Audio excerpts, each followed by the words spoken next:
নমস্কার সবাইকে, আমার নতুন একটা ভিডিওতে আপনাদের সবাইকে স্বাগত। তো এখন ডালে ফোড়ন দেওয়া চলছে, এদিকে আমার মেয়ে নেচেই চলেছে। ও ঠিক করেছে আমি যতক্ষণ বক্স বাজবে ততক্ষণ নেচেই যাব। ডালটা ঢেলে দেওয়া হলো। এবার ডালের মধ্যে টমেটোগুলো সিদ্ধ হয়েছে কিনা তাই দেখা হচ্ছে। পেঁয়াজ এদিকে কাটাকাটি চলছে। আমার মেয়ে তাও নেচেই চলেছে, ও থামবে না আজকে, ও নেচেই যাবে। সঙ্গে আরেকজনকে নিয়েছে ও সঙ্গে। এবার আলুগুলো ভাজা হচ্ছে, আলুটা তারপরে পেঁয়াজ চলে এসছে, আদা রসুন সব চলে এসছে। আলু ভাজাটা তুলে নেওয়া হয়েছে, পেঁয়াজটা ভাজা বসানো হয়েছে, এবার নাড়া হচ্ছে।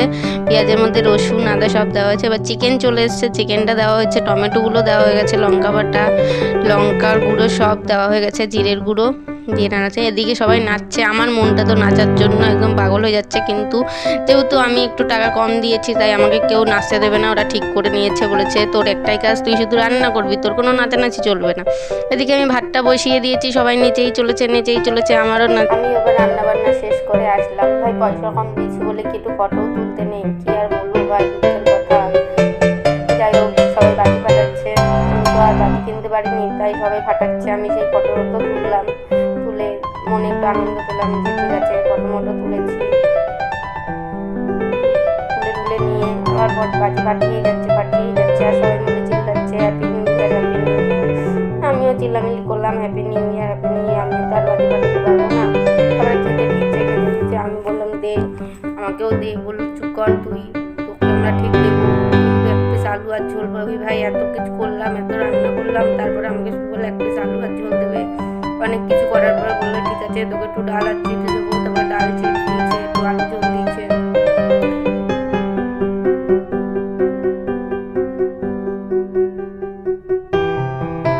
আমাদের এখানে 1 জানুয়ারির দিন কল্পতরু উৎসব হয়, সেই উৎসবে গেলাম। খুব সুন্দর সাজিয়েছে ফুল টুল দিয়ে, আবার ওখানে লেখা আছে 2023।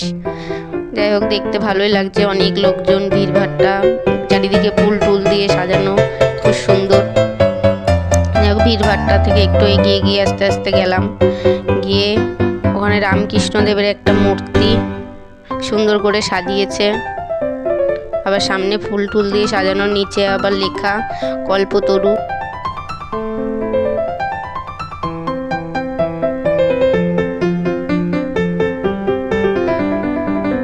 এবার মায়ের কাছে এসেছি, মায়ের কাছে প্রণাম করলাম।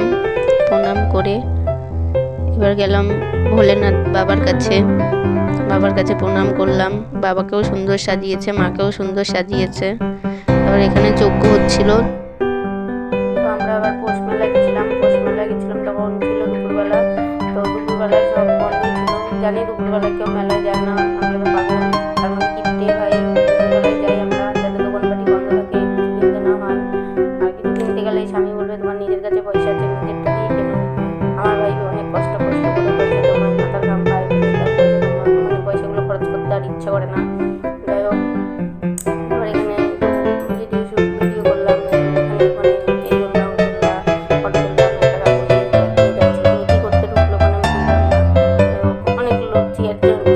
ফাঁকা, কিন্তু লোকজন ছিল না। এই মেয়ে দুটো লাস্ট টাইমে দৌড়াতে আসলো, ওরা হয়তো ভুলে গেছিলো যে আমি নাম দিয়েছিলাম এখানে আমার খেলা আছে।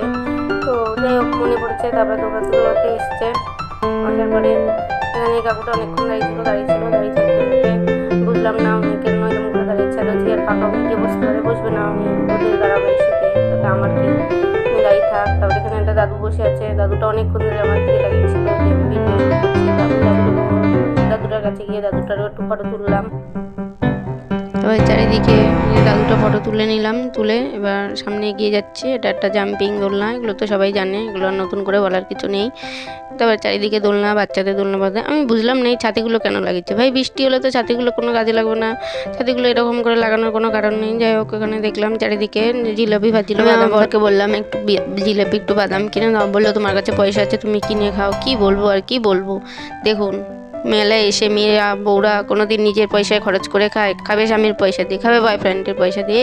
কবে বুঝবে আর কবে কত বুঝাবো একে আর। যাই হোক, বুঝবে না।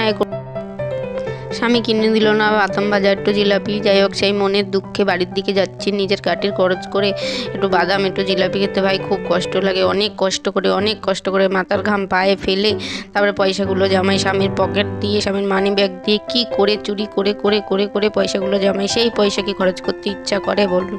যাই হোক, ভিডিওটা ভালো লাগলে লাইক করেন, শেয়ার করেন আর